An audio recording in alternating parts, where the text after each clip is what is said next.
చంపడానికి బదులుగా వెంటనే కొన్ని సింపుల్ టిప్స్ పాటించాలని చెప్తున్నారు. దీంతో మీ ఇంట్లో దూరిన పాము దానంతట అదే అక్కడి నుంచి పారిపోతుంది. అదెలా అంటే, పాములు సాధారణంగా ఎవ్వరికీ హాని చేయవు. కానీ వాటికి ప్రాణహాని ఉందని తెలిస్తే మాత్రం తమను తాము రక్షించుకోవడానికి కాటు వేస్తాయి. ఈ కారణంగానే పాములు ప్రమాదకరమైనవి అని అంటూ ఉంటారు. అయితే పాములు కొన్ని వాసనలకు భయపడి అక్కడి నుండి వెంటనే పారిపోతాయని పండితులు చెప్తున్నారు. నిపుణుల సూచనల మేరకు ఇంట్లోకి పాము వస్తే దాన్ని ఒంటరిగా వదిలేయాలని అంటున్నారు. అది దానంతట అదే నెమ్మదిగా అక్కడి నుంచి వెళ్ళిపోతుంది. ఎంతసేపటికి పాములు దూరంగా వెళ్ళకపోతే వెంటనే స్నేక్ క్యాచర్కు సమాచారం ఇవ్వాలని చెప్తున్నారు. అదేవిధంగా భూమిపై ఏ పాముకు చెవులు ఉండవు. అయితే పాముల పెద్ద పెద్ద శబ్దాలకు చాలా భయపడతాయి. వాటి శరీర నిర్మాణం అలాంటిది. పరిశోధన ప్రకారం ఈ శరీర నిర్మాణం వేటాడే జంతువుల నుండి తప్పించుకోవడం ద్వారా వాటికి మనుగడ సాగించడానికి సహాయపడుతుంది. కాబట్టి పాము అకస్మాత్తుగా దాని చుట్టూ పెద్ద శబ్దం వింటే అది సురక్షితమైన ప్రదేశానికి పరిగెత్తడం ప్రారంభిస్తుంది. పాములు బలమైన వాసనలకు కూడా చాలా భయపడతాయి. కాబట్టి ఇంట్లోకి పాము ప్రవేశిస్తే చుట్టూ ఫినాయిల్, వెనిగర్ లేదా కిరోసిన్ చల్లుకోండి. అదనంగా వెల్లుల్లి, నిమ్మకాయ, దాల్చిన చెక్క, పుదీనా వంటివి కూడా చల్లుకోవచ్చు. ఇలా చేస్తే కూడా పాములు పారిపోతాయి. అలాగే పాములు ఉష్ణోగ్రతలో మార్పులకు భయపడతాయి. పాములు కూడా పొగ నుండి దూరంగా పారిపోతాయని అంటారు. పాము ఇంట్లోకి ప్రవేశిస్తే దానిని పొగతో కూడా తరిమివేయొచ్చు. ఇంటి ప్రధాన ద్వారం వద్ద స్వస్తిక్ గుర్తు ఉంటే ఏం జరుగుతుందో మీకు తెలుసా? హిందూ మతంలో స్వస్తిక్ ఆమె ప్రతిరోజు బ్రహ్మముహూర్తంలో వీరిద్దరిని మేలుకొలుపుతూ ఉంటుందట. ఆ తర్వాత నిద్రలేచిన ఆ కవలలు రథం తీసుకొని తన సోదరి ఉషను ముందు కూర్చోబెట్టుకొని తూర్పు నుంచి పడమర వైపు ప్రయాణిస్తారట. అయితే వీరు ప్రయాణించే ఆ రథం పేరు హిరణ్యవర్తం. వీరు ప్రయాణించే రథం బంగారు రథం. వారు ఆ బంగారు రథంలో ప్రయాణిస్తూ చేతిలో బెత్తం పట్టుకొని యజ్ఞం చేసే ప్రదేశానికి విచ్చేస్తారట. అక్కడ ఉన్న అధిపతులను బెత్తాలతో శుతిమెత్తంగా తాకి వారికి అనుగ్రహిస్తూ ఉంటారట. అయితే ఈ దేవతలు ఎప్పుడూ కూడా ఒక చెయ్యి అభయముద్రతో మరో చెయ్యి ఆయుర్వేద గ్రంథాన్ని పట్టుకొని ఉంటారట. వీరినే దేవతల వైద్యులు అని కూడా అంటారు.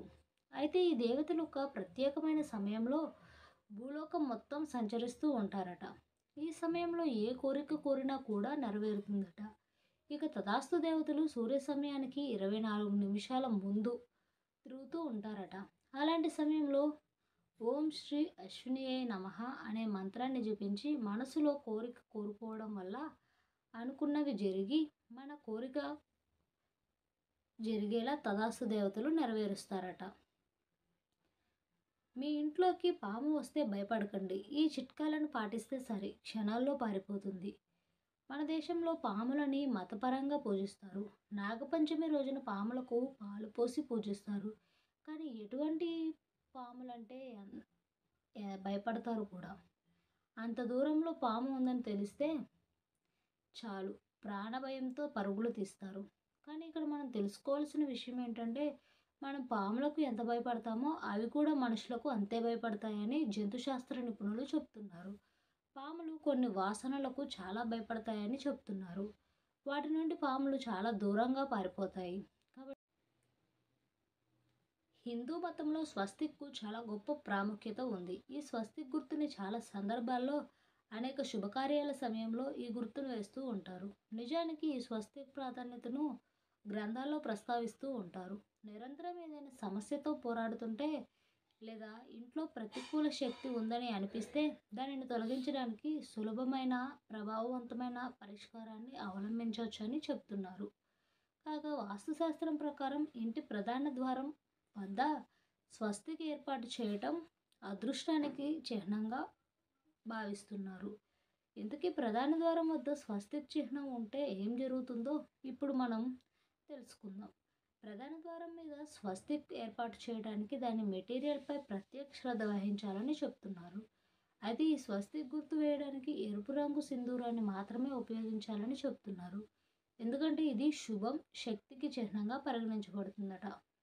ఎరుపు రంగు సానుకూలత, శ్రేయస్సును ఆకర్షిస్తుందట. దీంతో పాటుగా 9 వేల పొడవు వెడల్పు గల స్వస్తిక్ను తయారు చేయడం ద్వారా చాలా శుభప్రదంగా పరిగణించవచ్చని పండితులు చెప్తున్నారు. ఎందుకంటే ఇది ఇంట్లో ఆనందం, శ్రేయస్సుకు మార్గం సుగమం చేస్తుందట. అలాగే వాస్తు దోషాలను తొలగిస్తుందని చెప్తున్నారు. కాగా ఈ గుర్తు వేసేటప్పుడు పరిశుభ్రత పాటించాలట. ప్రధాన ద్వారం మీద స్వస్తి తయారు చేసిన తర్వాత ఆ స్థలాన్ని ఎల్లప్పుడూ శుభ్రంగా ఉంచాలట. ధూళి కూడా పేరుకుపోవద్దని, ఎందుకంటే ఇది ప్రతికూల శక్తిని ఆకర్షిస్తుందని చెప్తున్నారు. స్వస్తిక్ తయారు చేసిన చోట బూట్లు, చెప్పులు ఉంచకూడదట. ఇది సానుకూల శక్తిని అడ్డుకుంటుందట. ప్రధాన ద్వారం కాకుండా ఇంటి ప్రాంగణం మధ్యలో కూడా స్వస్తిక్ను తయారు చేయవచ్చట. ఇది మొత్తం ఇంటిలో సానుకూల శక్తిని వ్యాపింపజేస్తుందని స్వస్తిక్ తయారు చేసేటప్పుడు ఎరుపు రంగు వస్త్రం లేదా పసుపు, కుంకుమను మాత్రమే వాడాలట. ఇతర రంగులను అస్సలు ఉపయోగించకూడదట. ఈ గుర్తు ఇంట్లో శాంతి, శ్రేయస్సు, సానుకూల శక్తిని కాపాడుకోవడంలో కూడా సహాయపడుతుందట. సరైన రీతిలో తయారు చేయటం వల్ల ఇంటి వాతావరణాన్ని ఆహ్లాదకరంగా, శుభప్రదంగా మార్చవచ్చని పండితులు చెప్తున్నారు. ఆలయాల్లో బలిపీఠం ఎందుకు ఉంటుందో, దాని ప్రత్యేకత ఏమిటో మీకు తెలుసా? దేవాలయానికి ప్రతి ఒక్కరూ ఎప్పుడో ఒకప్పుడు తప్పక వెళ్ళే ఉంటారు. అక్కడ ఉన్న కొన్ని నిర్మాణాల విశిష్టత చాలామందికి తెలియదు. ధ్వజస్తంభం, విమాన గోపురం, బలిపీఠం, ప్రాకారాలు, ఆయా దేవుళ్ళకు సంబంధించిన వాహనాలు, ఇలా రకరకాల నిర్మాణాలు ఉంటాయి. ముఖ్యంగా బలిపీఠం గురించి ఈ ఆర్టికల్లో తెలుసుకోండి. దేవాలయంలోకి ప్రవేశించగానే మనకు ఎత్తైన పీఠంపై విరిసిన పద్మం వలె ఉన్న బలిపీఠం దర్శనమిస్తుంది. గర్భగుడి, విమానం, గృహం, విగ్రహం, బలిపీఠం ఇవి 4 ఉంటేనే దాన్ని దేవాలయం అంటారు. కనుక ఆలయంలో బలిపీఠం ప్రముఖమైనది. ఆలయంలోని మూలమూర్తికి, ఇతర పరిహార దేవతలకు నైవేద్యం సమర్పించిన తర్వాత చివరగా అష్టదిక్పాలకులకు బలిపీఠంపై బలి సమర్పిస్తారు. గర్భగుడిలో అంతరంగికంగా శాంతి మంత్రాలతో జరిగేది నైవేద్యం. ఆరుబయట బహిరంగంగా ఆవరణ దేవతలకు సమర్పించేది బలి. బలి ప్రదానం వలన దేవతలకు పుష్టి కలుగుతుంది. బలి బుక్కల వల్ల కంటికి కనిపించే భైరవ అంటే కుక్క, కాకి, పక్షులు, చీమలు, పురుగులు, కనిపించని సూక్ష్మజీవులు ఎన్నో తృప్తి చెందుతాయి. తప్పనిసరిగా బలిబుక్కులు ఇవ్వాలనేది శాస్త్ర నియమం. విష్ణుతిలక సంహిత బలిపీఠాలను శిల్పరత్నం, మట్టితో, కొయ్యతో కూడా నిర్మించవచ్చని చెప్తుంది. మాంసాహార